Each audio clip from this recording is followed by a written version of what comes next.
TVC News Senior Correspondent Femi Akande joins us now for more on the Northern Governors meeting in Kaduna. Well, we see governors from these two different regions go in separate ways on some issues. Let's begin with how well represented they were at the meeting earlier today. I didn't get that question. I'm asking if all the 19 governors were well represented at that meeting. Well, a large number of the governors attended that event, and those that could not attend sent in their representatives. Deputy governors and some secretaries to the state government represented the governors of those states. But in all, a large portion, more than 70% of governors from the 19 northern states were in attendance, and that goes a long way to show the importance and the significance of that meeting and the impact the resolutions reached will have on the region. Nifemi. Head of a gentleman agreement within political parties when we talk about rotational leadership. What is their position on this?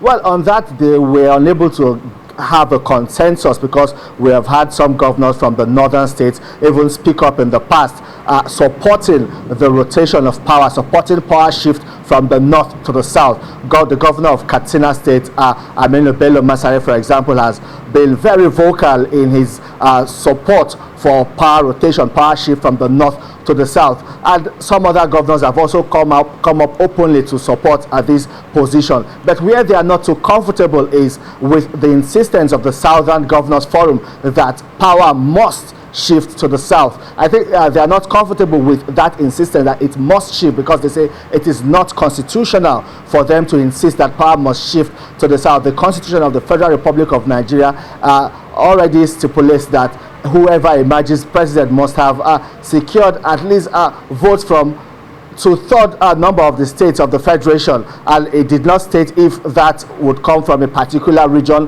or if power must shift between regions in the country. But they also respect the decisions of some of the other colleagues in the Northern Governors Forum who are taking sides with their colleagues on the Southern Governors Front. Nifemi.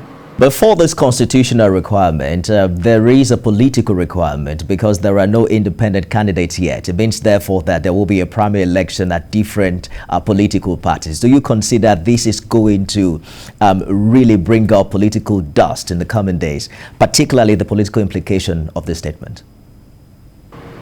Well, political parties are still scratching their heads. A lot of them are still indecisive as we speak as to if power should shift to the south or be retained in the north. What a lot of them are grappling with, the two major political parties, the All Progressives Congress and the People's Democratic Party, what they have at their hands now is trying to steady the party ship and ensure that a substantive leadership emerges and steers the party towards that direction ahead of the 2023 general election. That is what they have on their plate for now before they can then begin to talk about the calculations ahead of 2023 election, which region should produce the presidential candidate, or who gets what and how. All of that will be determined after they settle issues pertaining the elective conventions that will throw up leaders of the party.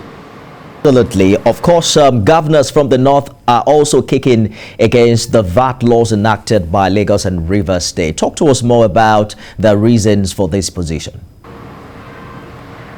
Well, basically, the northern state governors are just trying to protect their interest, if you look at it well, because Lagos and Rivers State contributes 70% of the value added tax. And you know, what Lagos and Rivers State are asking for is equality, because we had the Lagos State governor telling his people in the state that if states are allowed to collect VAT, that the state government will be able to do more for the people. But you know, the northern state governors have literally thrown their southern counterparts under the bus by saying that they do not think the states should be allowed to collect VAT, because with the current arrangement, state governments already take 50% of the VAT collected, while the federal government takes 15% and local government takes the 35% share. But when you look at the revenue, the internally generated revenue from all of these states, Lagos and Rivers State are one of the highest. And if you look at what they get from the federal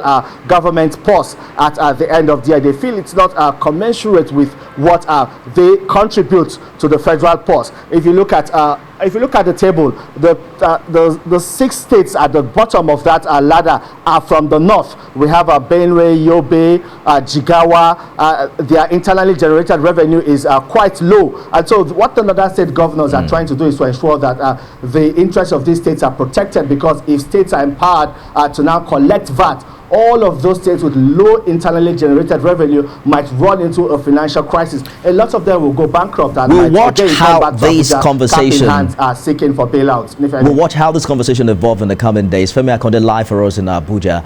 We'll be back to you subsequently for more on this particular one.